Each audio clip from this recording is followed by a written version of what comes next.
Good evening. Welcome to Q&A. I'm Tony Jones, live from Penrith Panthers Rugby League Club in Western Sydney. Answering your questions tonight, the Australian Treasurer, Joe Hockey. Please welcome our special guest.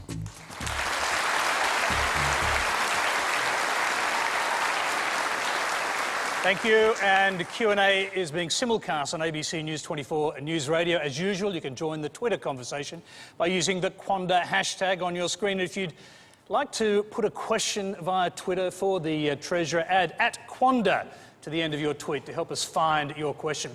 Well, it's fair to say that the Treasurer's first budget has had mixed reviews. The latest opinion polls show voters turning away from the government, apparently angry about what many see as broken promises. But despite the bad news, Joe Hockey has had the courage to come on Q&A and answer questions from ordinary Australians. Let's go straight to our first question. It's from Carl Barasic. The latest news poll shows an approval rating for Tony Abbott as low as that as Julia Gillard when she was in office. Most people are blaming this on the budget. Did you believe that this budget would influence the support of the party in the way that it has? Yes. Yes. Of course it would, because we were making decisions, and we are making decisions that we believe are in the best interest of the country. And some of those will be unpopular. We understand that. We understand it's going to have an impact on people. But fundamentally, you've got to do what's right for the country. And Did you factor in these kind of polling results? You don't factor in polling results like this. I mean, look... So they've come as a shock, have they? Because, no, I mean, no, they haven't come as a shock. But it's the worst received budget since 1993. Well, you know, for the last... basically, there hasn't been a tough budget in Australia since 1996. Governments have been... After the 96 budget, governments have been handing out money, and at various points it was based on extra revenue from the mining boom. In more recent years, it's been borrowings. They've been borrowing money and handing it out. It had to come to an end. So when the $900 cheques were going out, we said it was unsustainable. It will end up in some degree of pain, and what we're trying to avoid is that the pain applies as fairly as possible across the electorate. Briefly on this, Tony Abbott said that the Howard government received bad reviews and bad polling after that 96 budget. It's not true, was it? Well, it took a little while to filter out. But the immediate polls were very good. Look, Tony, I'm not spending my days looking at polls. I'm spending my days looking at the policies that are going to improve the quality of life. Let's go to our next question. It's from Gillian Harrington. Mr Hockey, we're here in Penrith, which is the heartland of John Howard's battlers, where the average personal income sits at about just under 10% of your own as Treasurer. You've enjoyed what many would call a privileged education at some of this country's finest institutions. I'm really curious about how it is that you manage to stay in touch with what the reality of everyday life is like for the ordinary Australians to whom Tony refers.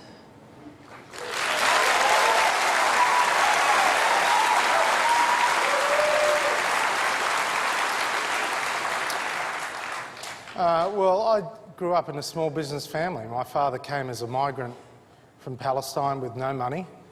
My mother didn't have any money, and they set up a delicatessen and worked really damn hard to give their 4 children an education.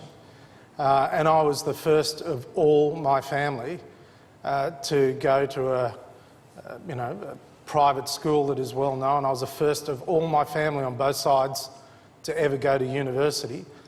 My father never attended a game of sport on a Saturday because he worked every Saturday, and he and Mum worked every Saturday and many Sundays to try and get the business going. So I understand how hard it can be. In a time when a university education was affordable for people in that bracket. But it wasn't terribly accessible. It wasn't terribly accessible. And it is far more accessible now than it has been previously. And more Australians are going to university now than ever before. And the fact is, no student now pays $1 up front to go to university. They get a concession loan from the government. And that means that accessibility is greater, particularly for lower income Australians than ever before. And we should celebrate that. And both sides of politics. OK, I'll quickly go back to our questioner. At the heart of your question, are you questioning whether or not the Treasurer is connected to ordinary Australians? No, I'm genuinely curious about how. I hear in the history that you come from those origins, but I'm wondering in a contemporaneous sense how you actually, how does that information make its way to you? Well, the fundamental point is I know that only through hard work can you get ahead, and that you've got to give everyone the opportunity to lift. It's about equality of opportunity in Australia. That's what our nation is framed on, equality of opportunity. Not necessarily equality of outcome, but you've got to give everyone the chance to be their best. And that's through the education system, that's through the welfare system, that's through every part of our lives. We've got to give people the opportunity to be their best, and that's what we're trying to do. All right, we've got a lot of questions tonight. We've got a lot of questions. Let's go to Adam Renshaw. Mr Hockey, according to Alan Kohler, the last politician to tell the truth about a budget was John Hewson, and we all know how that ended. And he didn't deliver one. Therefore, do you think it's inevitable that politicians need to lie to get elected? And do you think that an opposition that was truly truthful would ever win an election? No, I don't think you have to lie to get elected.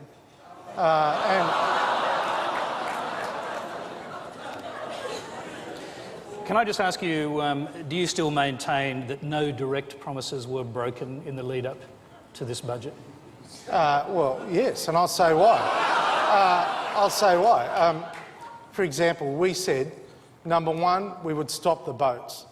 And we have stopped the boats, right? We have stopped the boats. And we are closing 9 detention centres. 9 detention centres we are closing because we have stopped the boats. Number two, we said we'd get rid of the carbon tax. And we are getting rid of the carbon tax because that is a hit on families. All right, I'm just going to... just before you go on, I'm just going to issue a warning, if I can, to the audience. You're here to listen. You're here to ask questions. It's not a good idea to heckle. If you can avoid that, that'd be great. Let's go on to... Hang on. Let's go on to finish your answer. Well, actually, make them quick. Well, number three, we promised to build the infrastructure of the 21st century, and we're doing that, particularly here in Western Sydney. We're committing billions of dollars to build a second airport, to roll out the roads that need to be built. And the fourth area that we've focused on is fixing the budget, and that's what we're doing. That was a question about promises, and we've got another question on that subject. It's from Tyler McAnally. Down there. Prior to the election, the Prime Minister promised that a coalition government would deliver no cuts to education, no cuts to health, no cuts to pensions, no changes to the GST, and no cuts to the ABC or SBS. How can you then defend the budget you delivered last week, which basically went against everything you promised to deliver when elected?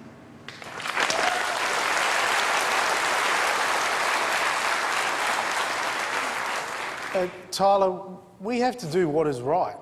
Now, what we're doing is we're increasing education funding substantially over the next 3 years, which is the 4 years that we promised to do it in, right? So it was this year and the next 3. We're doing that. We're increasing education funding substantially by nearly 9% per year. We're increasing hospital funding by nearly 9% per year for the next 3 years. In fact... Well, the states are saying quite clearly that you're reducing hospital funding up to, I think, from the 1st of July, and they're now citing the figure of $1.8 billion cut from the budget over the next 4 years. Is that true or not? We are giving the states an extra $9 billion in net terms over the next 4 years. They just got a $4 billion windfall from the GST, an increase of $4 billion in the GST. So what we've said is we're increasing hospitals, we're increasing schools funding, and we're not touching pensions. We said that. After the next election, Australians have a right to make a decision about our promises in relation to the pensions. And in relation to the ABC, I plead guilty. I could not bring myself. The ABC hasn't had an efficiency dividend for more than a decade, and I've asked them to take a 1% cut in the year ahead because, frankly, I couldn't ask every other area of government to take a cut and the ABC not to. When you say you're not cutting pensions, you're cutting pensioner concessions. No, I don't accept that we are. What's happened is that pensioner concessions at a state level are funded by the federal government. So we don't pay Hoyts and Myers and everyone else to give pensioner concessions, but they do. And what we've said to the states is, given you've got this $9 billion windfall over the next 4 years, at a time when our revenue is actually falling, you're getting a $9 billion windfall, you've got to pick up the can, and they will, for the pensioner concessions on railway and so on. All right, let's move on. We've got another question from Elizabeth George. We'll come back to those pension issues and the health questions later. We've got another question from Elizabeth George. Mr Hockey, Hawke Keating and Howard Costello's first budget spending cuts accounted for 3% of GDP. The Abbott-Hockey budget only represents a cut of 1% of GDP. Why didn't you cut more so we could go into surplus faster?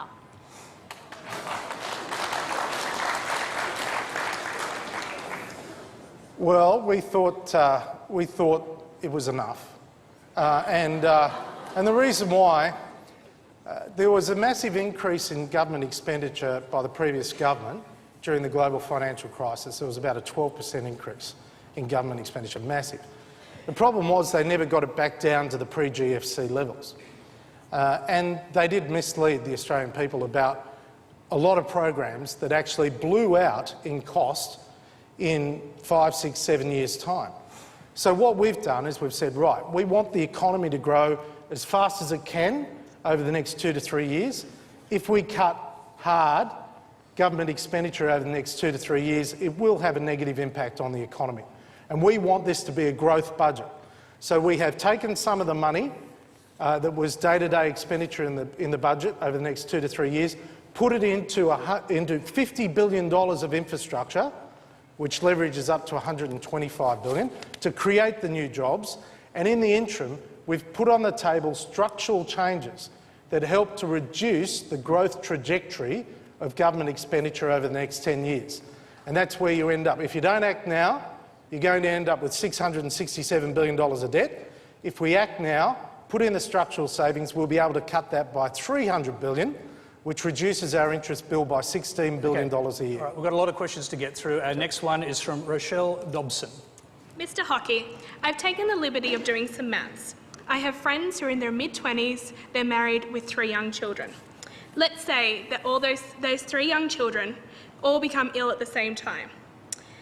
Under the proposed $7 co-payment plan, it will cost them the following. $7 for a doctor's visit, times that by 3, that's $21.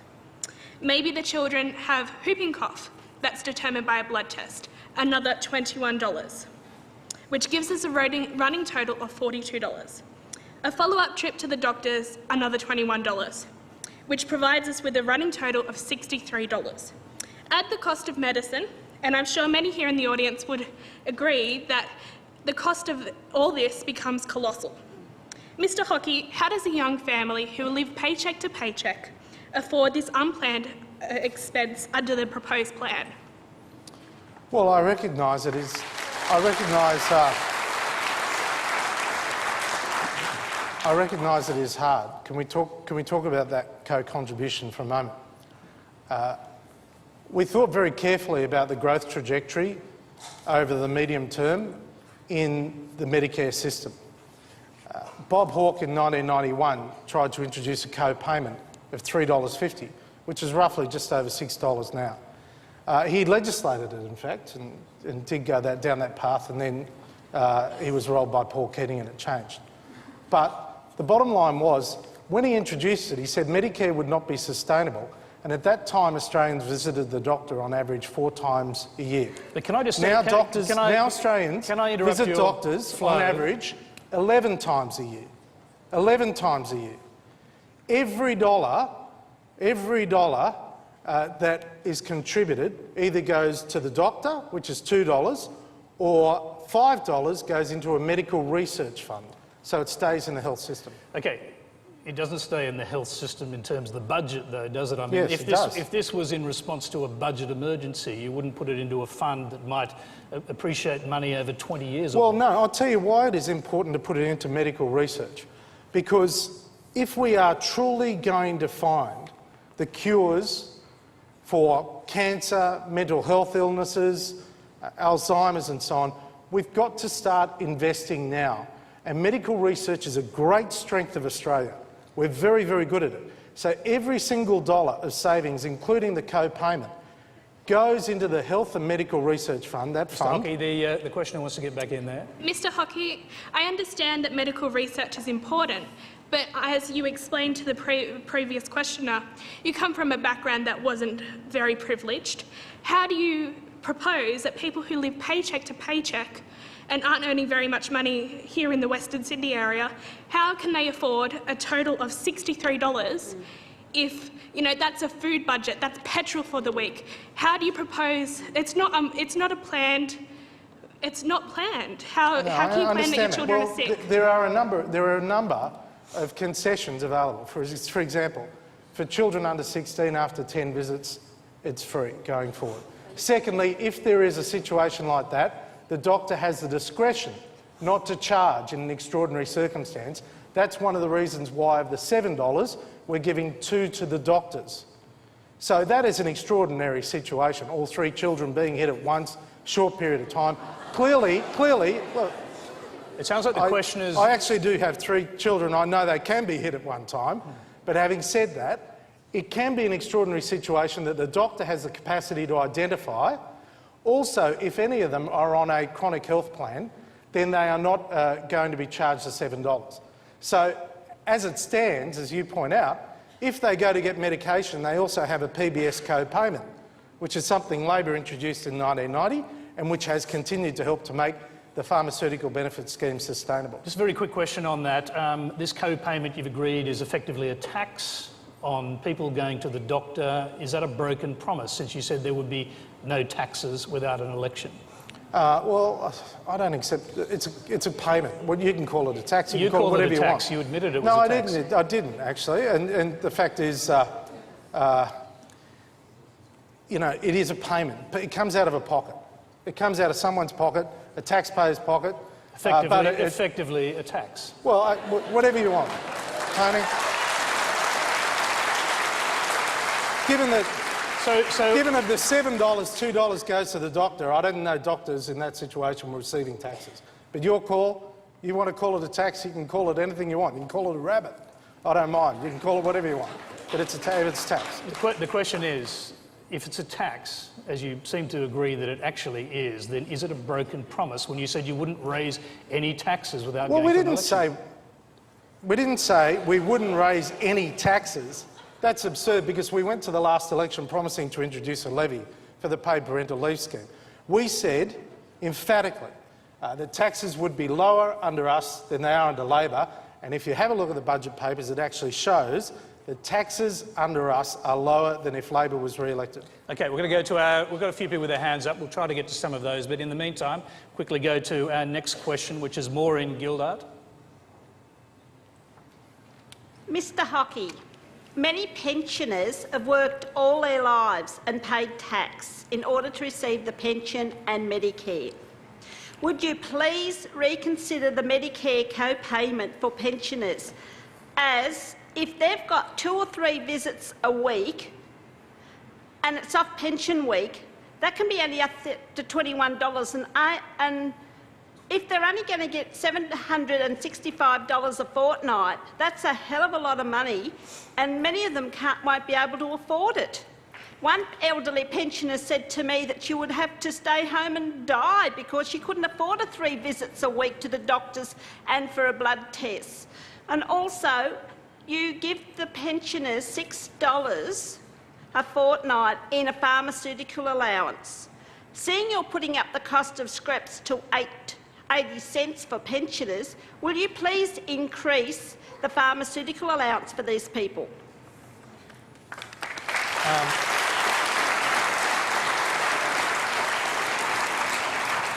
Look, I'll have a look at that second issue that you raised.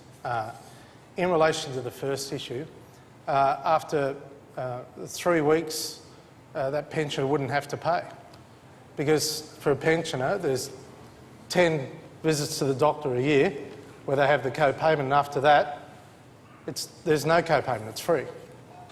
So it wouldn't be three visits a week every week of the year. It would be a total of 10 visits a year that they'd contribute, and after that, it'd be free. Okay, I'm going to go to another pensioner over here on the right-hand side, Ron Bloom, on the left-hand side, I should say. Ron Bloom. Where's Ron? Oh, sorry, I beg your pardon, wrong side. You've stated compare the $7 co-payment to beer and cigarettes. As an age pensioner, I can't afford beer and cigarettes. I might give away an ice cream, but that's my pleasure. So I just wonder why you mentioned that. Even a $1 co-payment on Medicare is a slur on the Medicare system as it was originally produced.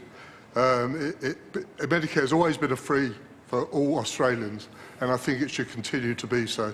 I don't think pensioners should have to pay that. Is that a comment? Well, Medicare hasn't been free.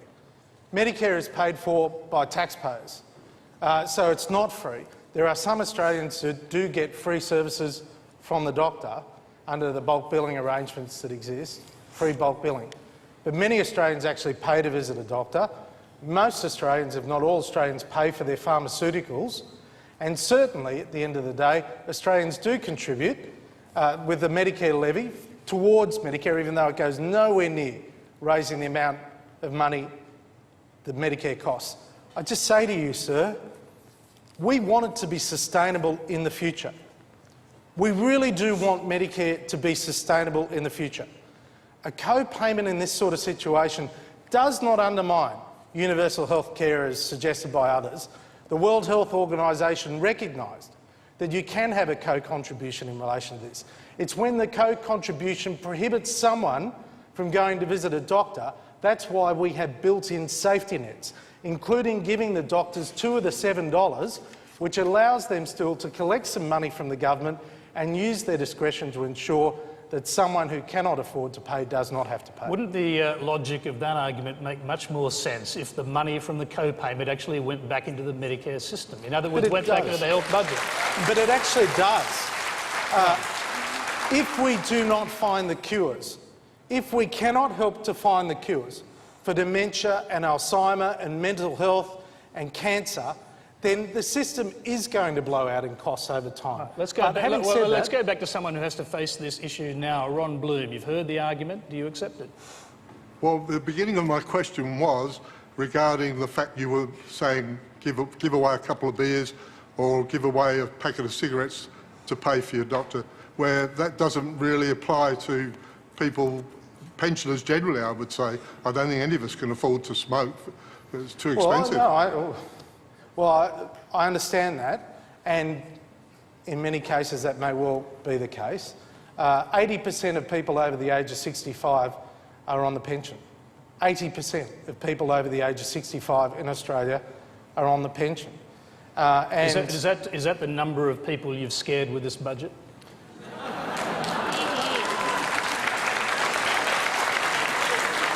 Tony, I'll take that as a comment. Okay. We'll go to Thomas Jenkins. We've got a question from Thomas Jenkins on the same subject. Has increased welfare, particularly middle-class welfare, in the 90s and 2000s, destroyed our aspirational culture and drive? Has it also conditioned Australians to a lifestyle of government dependency rather than self-reliance?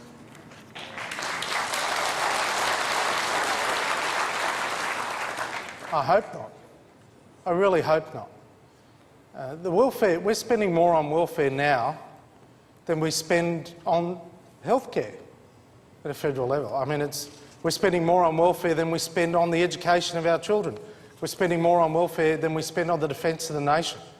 It is by far our single biggest area of expenditure. Now, it's got to be a safety net, not a cargo net. And the danger is that people fall into a trap of relying on welfare. And we've all got to work together to make the welfare system sustainable, but particularly, and in some cases we're going to have to increase support to ensure that those most vulnerable actually get the right help and support. So everything we are doing is about trying to make the system more sustainable into the future. that is hard, and it's not going to be easy. And it's got to be a partnership, a compact between the community and the government, whether it's Liberal or Labor.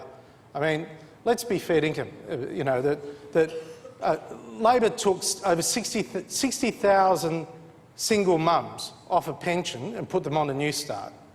And we supported that, right? But it was a difficult measure. I don't want to be in a position where we're making harder decisions down the track, which are more punitive, because the welfare system is not sustainable. The question of specifically asked about middle-class welfare and talked about the period of the Howard government. You've talked about there being too much middle-class welfare effectively during that time. Now, on the issue of families, John Howard says your changes to tax benefit Part B are in effect a tax increase. Another tax increase. I don't think he actually said that. I think he did. I don't think he did. I don't think he did. He didn't use those words. He said these are not government handouts, as you've sort of implied, but actually tax concessions. Oh, right, OK, that's a little different. The fact is that in relation to... He certainly counselled you not to do it. Well, you know, Tony, I mean, I'm the one that has to put the numbers together. And I love and admire John Howard. I was in his cabinet, and he's a very good and decent man. And he made decisions in 1996 with Peter Costello that set up the budget. He also had the benefit of rising terms of trade, falling unemployment, which he helped to create. We now have falling terms of trade and rising unemployment. And we've got deficits as far as the eye can see. We have to fix the budget. Otherwise, nothing is sustainable in its current form. And we are determined to fix the budget. And I know that is hard, but if we don't do it, the pain associated with fixing the budget is going to be far greater in the future than it is now. Let's go to our... Thank you. Let's go to our next question from Corey Gunnis. Hi, Mr. Hockey. I live with rheumatoid arthritis, cerebral palsy, osteoporosis, osteoarthritis, chronic asthma, hearing loss, an anxiety disorder, and clinical depression, regularly requiring 12 prescription medications per day, a hearing aid, regular GP and specialist visits, care at home, and requiring regular scans and blood tests, and very soon a major invasive surgery on my bladder. How do you expect me to live on a disability support pension and treat my conditions when I cannot find suitable work with the proposed heartless Medicare co-payments and other increased cost of living measures?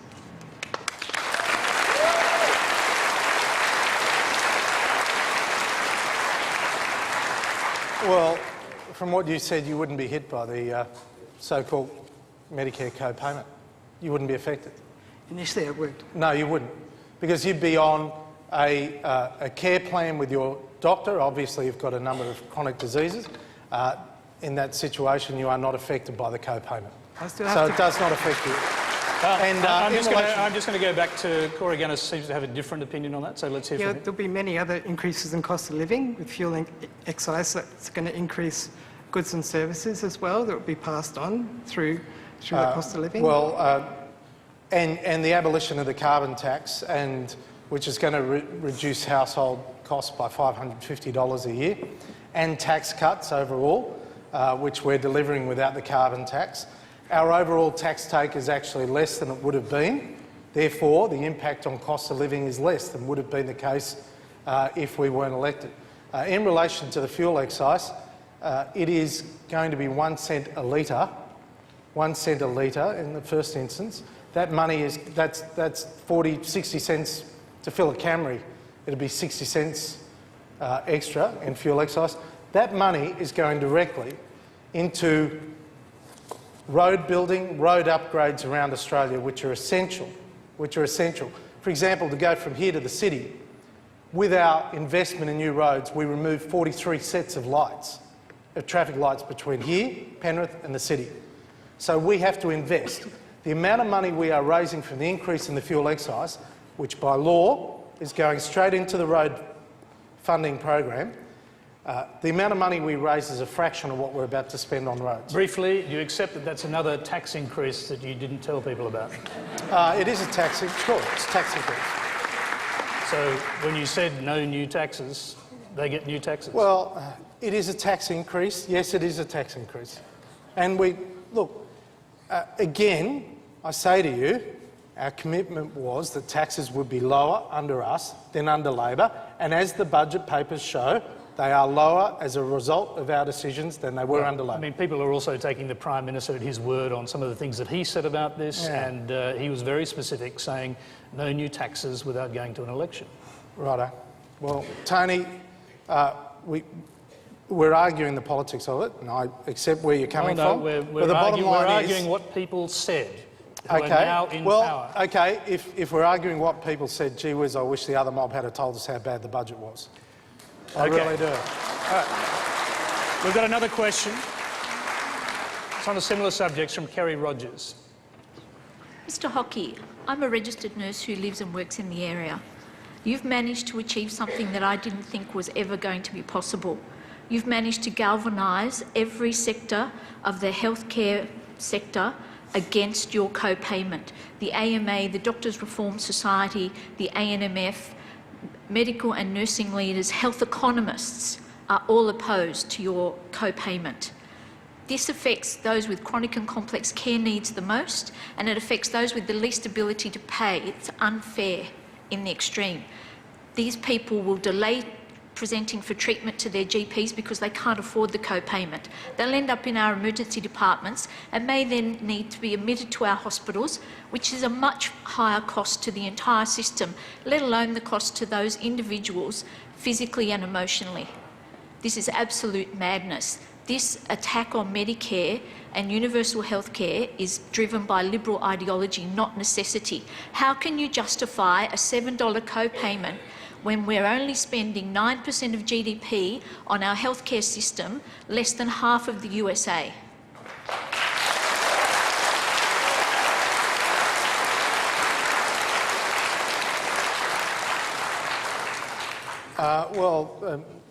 Ma'am, I understand what you're saying and I respect where you're coming from.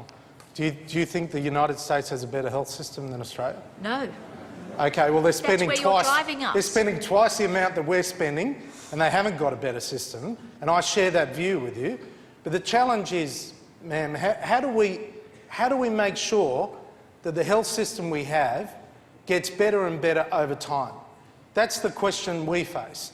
And at the end of the day, someone has to pay for it. It's always the taxpayers. Someone has to pay for it. Now, what we have to do is when we have projects like this or initiatives like this, we have to ensure that those most vulnerable and those most exposed have an appropriate safety net. And that is what we've actually done by having, of the $7, again, $2 going to the doctors so that they can then determine if someone is in real trouble, and they will obviously not charge. Secondly, it's only 10 visits a year for anyone under the age of 16 or a concession card holder, which is millions of Australians. And thirdly, if you have a chronic disease or some serious affliction that is being managed by the doctor, you will not have to pay the co-payment. I'll quickly go back to our questioner who's on her feet. I say to you that our healthcare system is one of the best in the world. We have been judged by Bloomberg as being the 7th most efficient healthcare system in the world.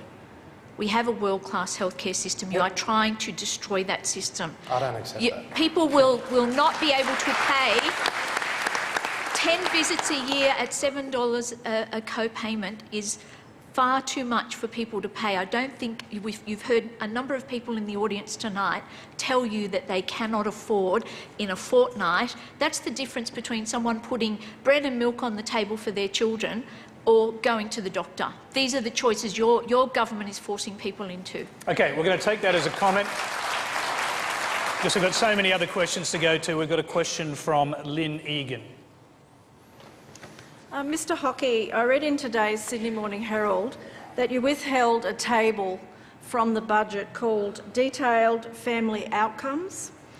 Is this a deliberate attempt to hide the fact that high-income earners are scarcely touched, but low-income earners can possibly lose 10% of their income? Do you really care for the low-income earners, or just your mates at the high end of town?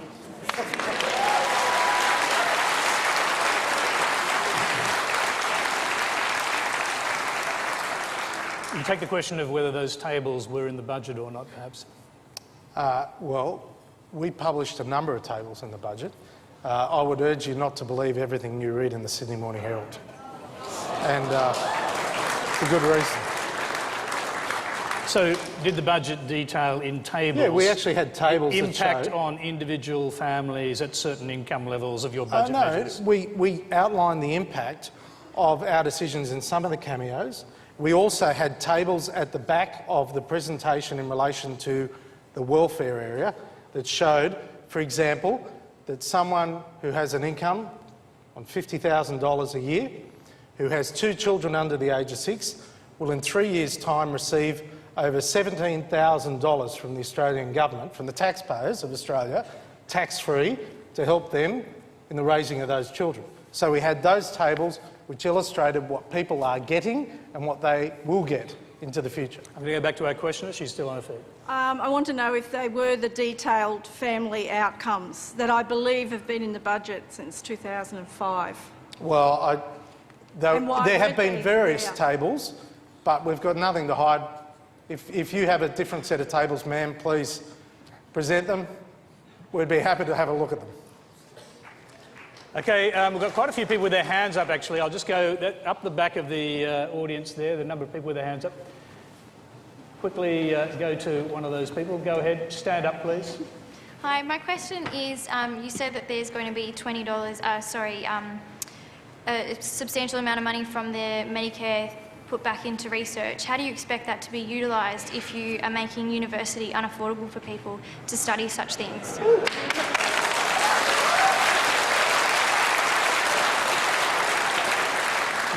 Well, there's 2 issues there. The first is every dollar of savings in health over the next 6 years goes into the Medical Research Future Fund. That fund will build up to $20 billion in 6 years. That will be the biggest medical research endowment fund in the world. That will start funding new medical research in 2 years' time. From now, 2 years' time, new medical research. Over the next 6 years, in 6 years' time, it will double the amount of money Australia spends on medical research forever.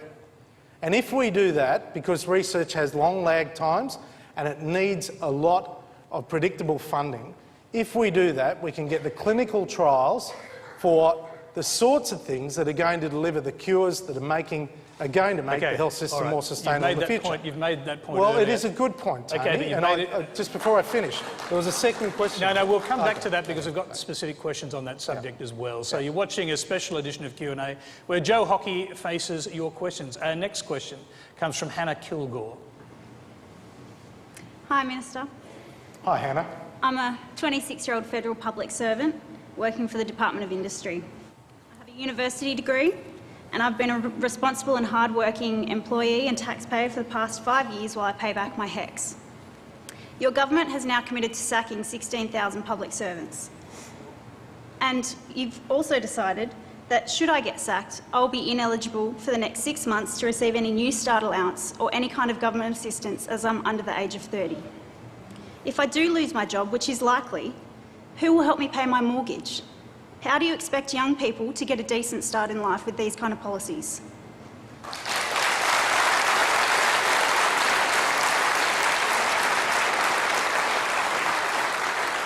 Well, there are a number of issues there in relation to the public service. Just before the previous government left, they put in place an efficiency dividend in the public service that was going to cost 14,000 jobs. But they failed to fund that redundancy. That's one of the legacy items they left. And, for example, my own Department of Treasury is going from a peak number of about 1,100 and it's going to around 630 under the plans that were left behind by Chris Bowen and Wayne Swan. So that was already put in place.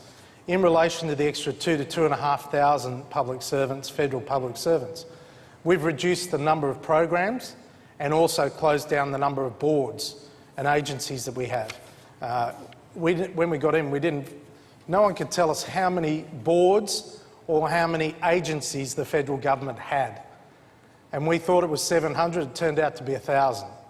And we've already abolished 70, which is Obviously, if you're not doing that and you're closing down programs, then you reduce the size of your workforce. Okay, can I get you? I'm sorry, we are trying to get through a lot of questions. I know, but three questions in that. Yes, so can I get you to come to what she finished with, which is how on earth, how she survives living without the dole if she loses her job for 6 months? Well, that's not.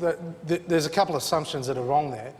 Firstly, you don't automatically get the dole at any rate because your redundancy comes into play. So now, under existing rules, you cannot claim the dole whilst your redundancy from your previous employer comes into play, okay? And that's no different. If you're under the age of 30, you are credited with a year from the 6 months. You are credited with a year for every year that you've worked. So if you've worked 4 years, it means you're only 1 month without New Start in that period. In that period, we're actually going to have work programs in terms of helping you to rebuild your CV, and job placement programs through the job network in that month's time. So there are a range of different programs in place. Right, our next question, a different subject from Joshua Crew. Hello, Mr. Hockey. Hi, Joshua. I'd just like to know, isn't it true that you benefited from a free university education thanks to a Whitlam Labor government? So how do you reconcile your government's policy to abolish university fee caps, potentially making the cost of an education beyond the reach of an ordinary Australian, against the free education you received? And do you think it's fair to deny the ordinary Australian the opportunities that you were afforded thanks to another government and another time?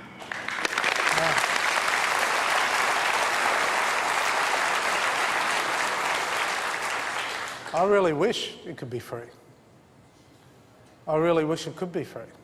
But it was, in fact, the Hawke government that introduced university fees, and it was various governments over time that have increased the university fees.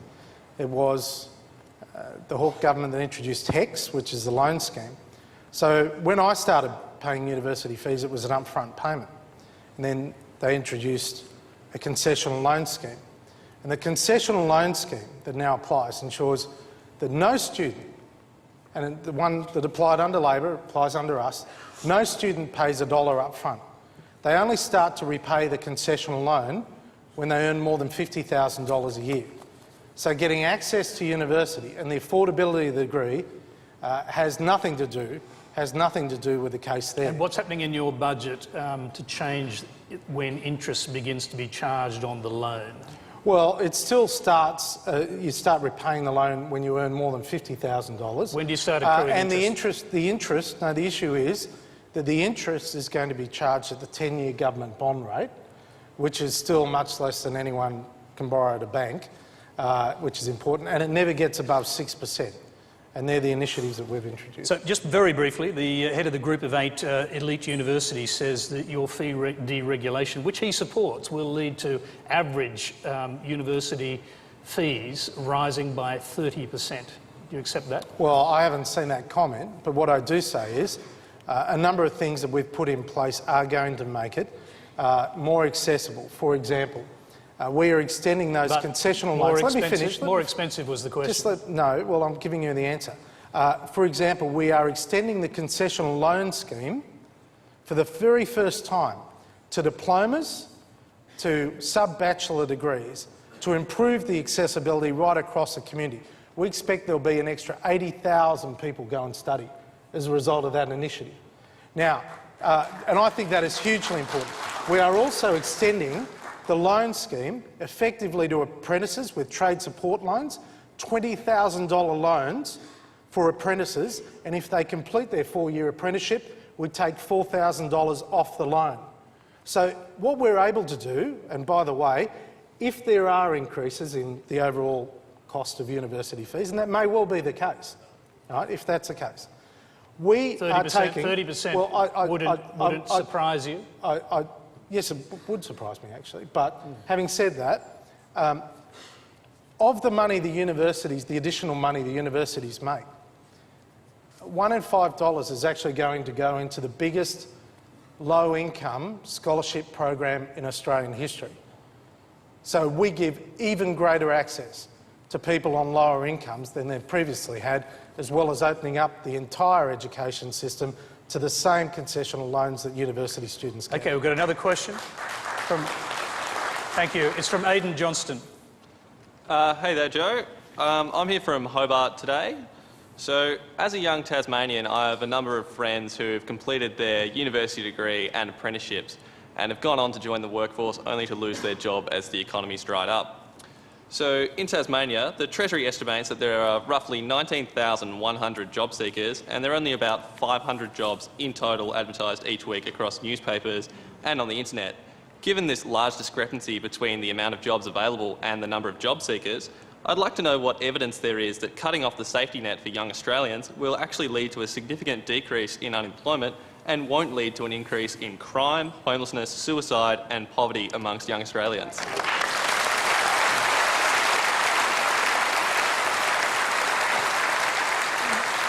There's a few questions there. Can I go through that? If you could keep it fairly brief, because we've got quite a few questions still to go and we're running out of time. Well, firstly, you hit the nail on the head. We've got to create more jobs. And governments don't employ people per se. The private sector employs people. So what we've got to do is lift the economy so that the new jobs are created, right? That's a starting point.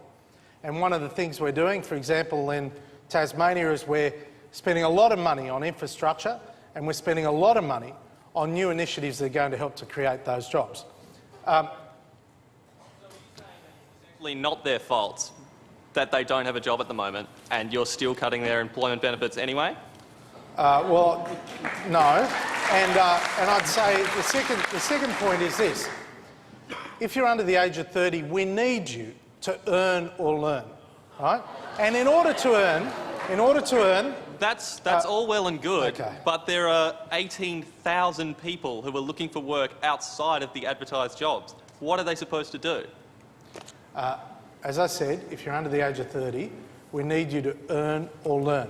Now, what we're going to do, if you can just hear me out... Sorry, I've already established that these people have gone through education. They've gotten skills which would lead to jobs that are ordinarily there. It just happens that it's a downturn at the moment, so the jobs aren't available.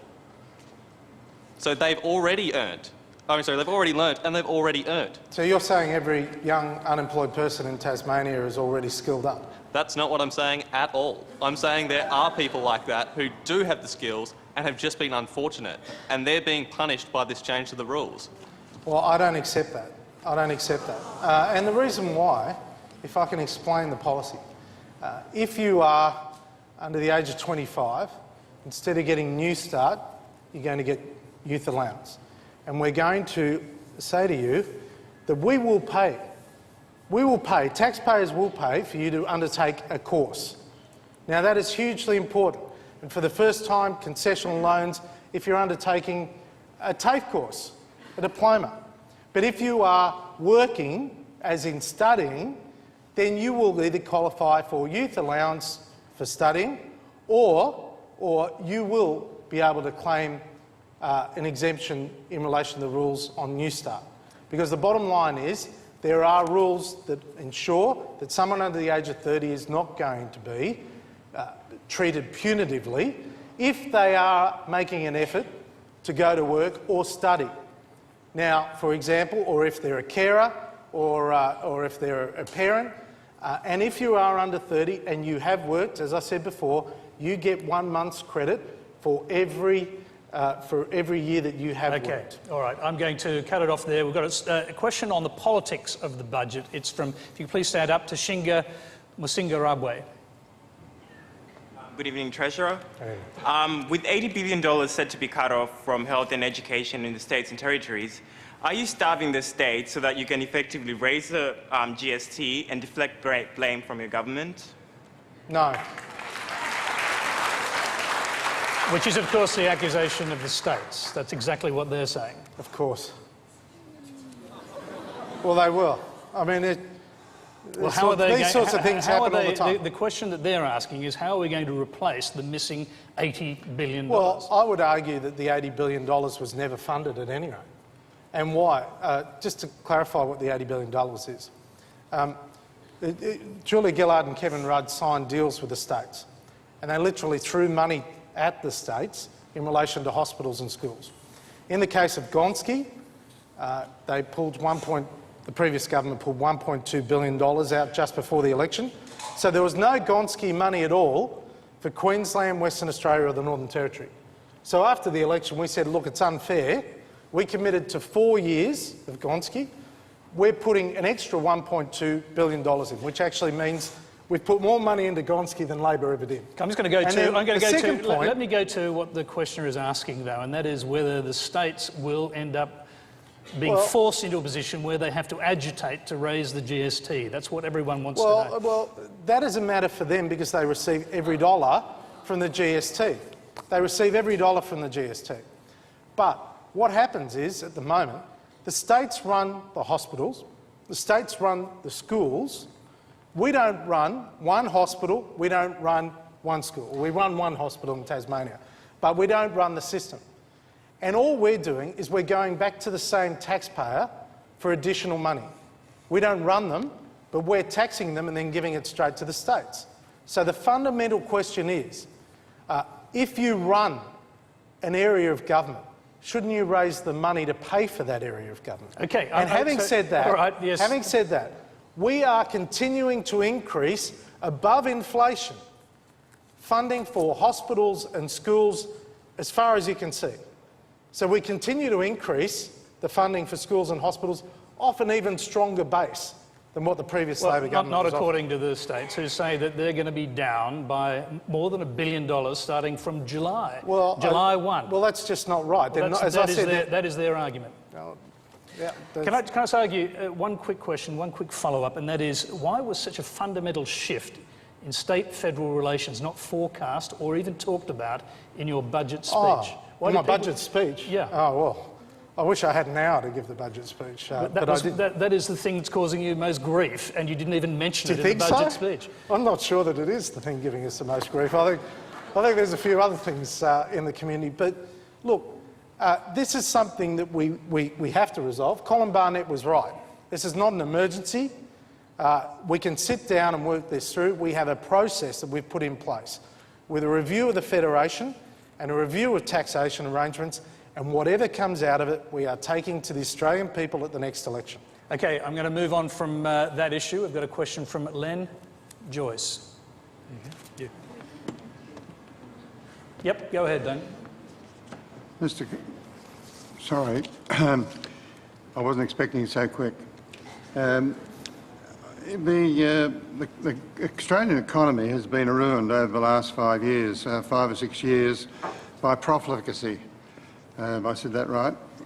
Leaving us with $1 billion interest bill a month. Now, the continual stupidity of the opposition parties in Parliament and what they're saying and what they're going to stop, what option can you take? We don't want to resort to hope or divine intervention. What can we do to get through that? How are you going to face that? You mean how are you going to face opposition in the Senate? Yep. All right, go ahead. Well, I think we've got to win the political argument. That's a starting point. Now, if you're asking me, I mean, I am frustrated at the behaviour of the opposition. I suppose they'd say they were frustrated at us when we're in opposition.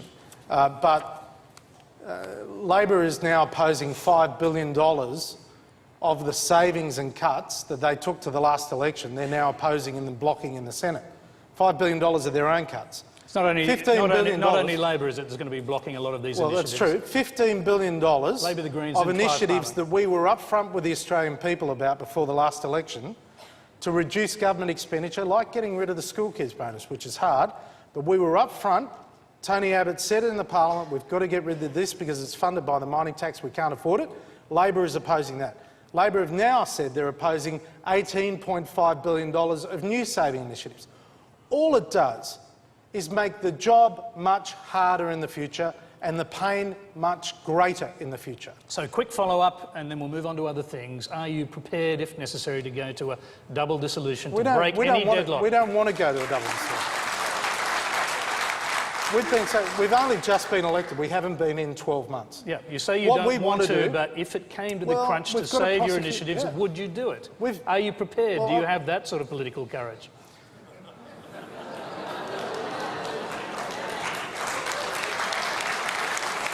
You know, Tony, I don't think there's a shortage of political courage. I think what we're doing is right for the country, and we're going to keep prosecuting the argument. So absolutely no to a double dissolution. We are going to keep prosecuting the policy that is in the best interest of the country. We're going to keep doing that.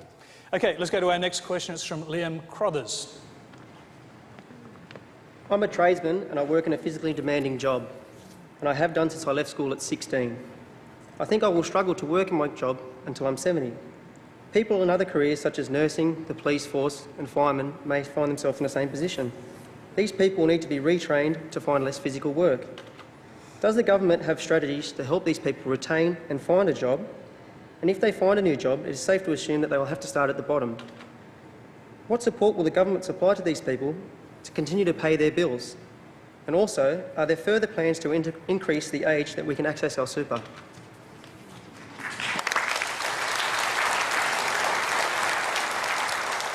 Well, Liam, there's a few issues there. Firstly, you're right. When you're in a physically demanding industry, whatever it is, be it a plumber or a bricklayer, in some cases farmers, although I know a number of farmers that keep working until they're in their 70s and 80s.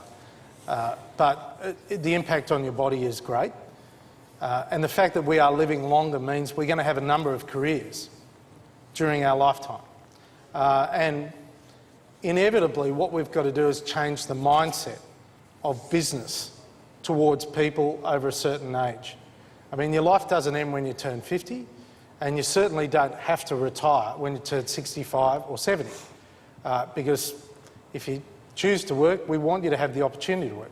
One of the programs that we announced in the budget is that we are going to give business a $10,000 incentive to employ someone over the age of 50, right, who has been on New Start or disability support pension for 6 months.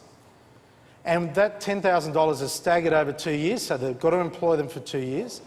And that $10,000 can be used by the business to help to retrain people. Now, that's hugely important. Help to retrain and reskill people. But there is an ingrained attitude in business that if you're over a certain age, you're not quite as vigorous or innovative as perhaps someone younger. That's dead wrong.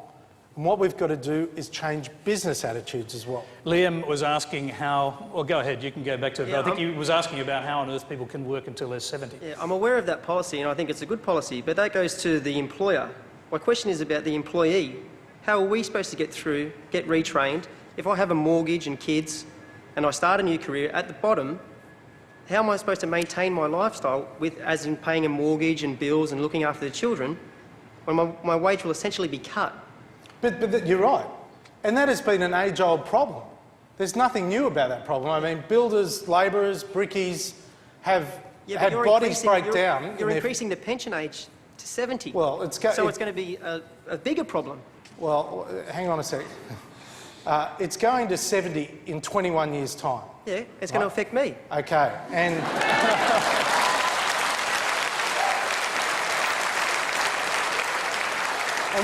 And when the previous government increased it to 67 in 2023, it is going to affect you too, sir. Yeah, I'd ask it's going to affect you too. Well. So, okay, can I just ask the question, the obvious question? Is that sort of thing going to change the way you vote? Yes and no. I'll always probably vote along Labor lines, but because I think they look after the Labor workers. That's what I think. But I wasn't happy when Kevin Rudd increased the age either.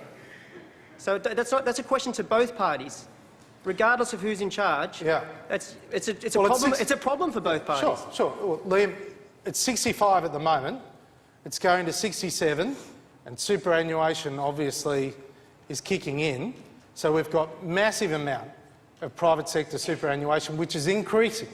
Which Paul Keating says, incidentally, is not going to last for these long-lived people. I think it's going to run out when people are That may well be a 80s. legitimate point. That may well be a legitimate point.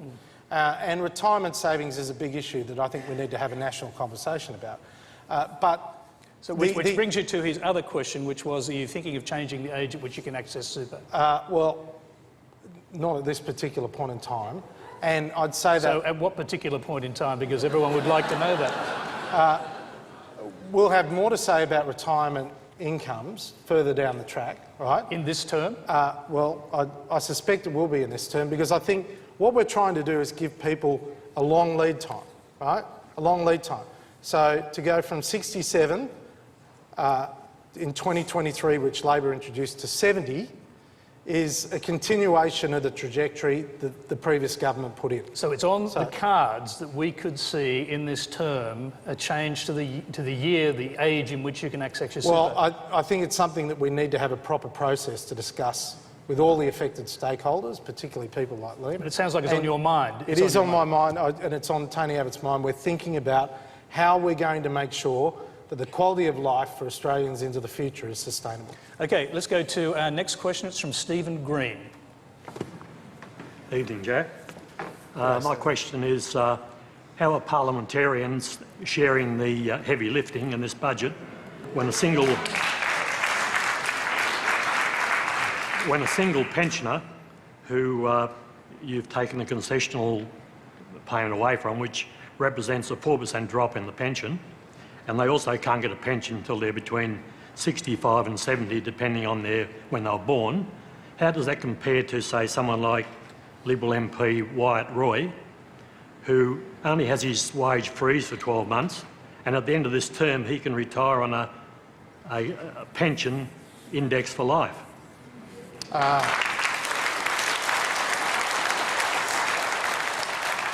Well, there's no 4% cut in pensions, so I'm sorry, but you're wrong. There's no cut in pensions. That concession supplement is $867. No, the pensioner concession supplement stays. It's not being changed at all. That is a load of codswallop. The pensioner concession payment stays, and the pensioners still get the energy supplement as well. So that's misinformation that is out there. In relation to Wyatt Roy, he doesn't qualify for any pension at the end of this term at all. He's going to have to be 65, and given he's the youngest member of Parliament, it's many years away. Or 70, whatever the case might be, as the retirement age. In relation to politicians, and what would roughly Prime Minister and I took the decision, right, that we had to freeze politicians' salary increases this year. We did that. So that's a wage freeze, which is an actual freeze in perpetuity. Sorry, it means the base is lower forever in a politician's salary. We pay the extra 2% tax over $180,000, and the gold card is gone. The gold card is gone. So, you know, we are not holding ourselves up as saints. I can promise you that. But we are making a contribution. Okay, so you want to get back in? Go ahead. Are you saying that there's no parliamentarians who have left Parliament in the last 5 years who are now on a pension for the rest of their lives fully indexed? Well, they may be, but Wyatt Roy is certainly less not. than 65 years. But they may be, but that was an old scheme that was contributed to by those members of Parliament and public servants and others. So it's a contribution that is made at various times, and it's a defined benefit scheme under certain rules. Now, just as I wouldn't retrospectively change whatever scheme you may be in, it was closed. The scheme was closed, and new members like Wyatt Roy and Fiona Scott here in Penrith and others have the same scheme as everyone else in the community. Okay, we've got time for one last question, I'm sorry to say, with so many people with their hands up, but it's from Nicole Hopper. I will be a first-time voter at the next election. I'm concerned that the cost of my university degree will increase substantially, and I'm also concerned about disadvantaged people in Australia and overseas, following welfare cuts and reduced overseas aid. How could I possibly vote for the Liberal Party when none of these issues were flagged before the election?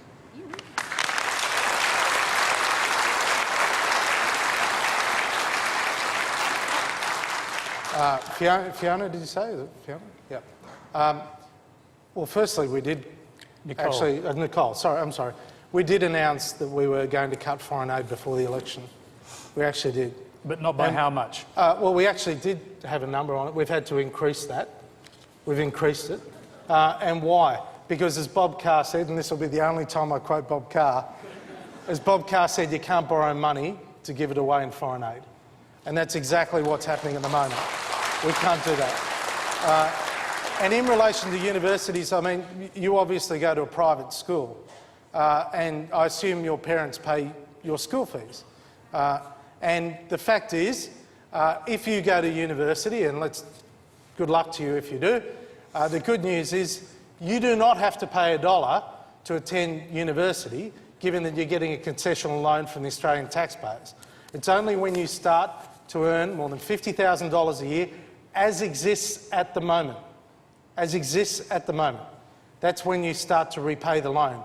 On average, over your life, because you do go to university, you will earn around $1 million more than someone that hasn't had the chance to go to university. And I think that's a pretty good return on investment. Let's quickly go and find out. OK. Has the Treasurer changed your mind? What about the lower income people who can't afford the university? Well, if you are getting a concessional loan, it doesn't matter whether you're higher income or lower income, you have the same equality of opportunity and the same outcome. And by the way, for the first time, as I said, 1 in every $5 a university gets from the changes is going to go to a Commonwealth scholarship scheme for lower income Australians. That doesn't exist at the moment.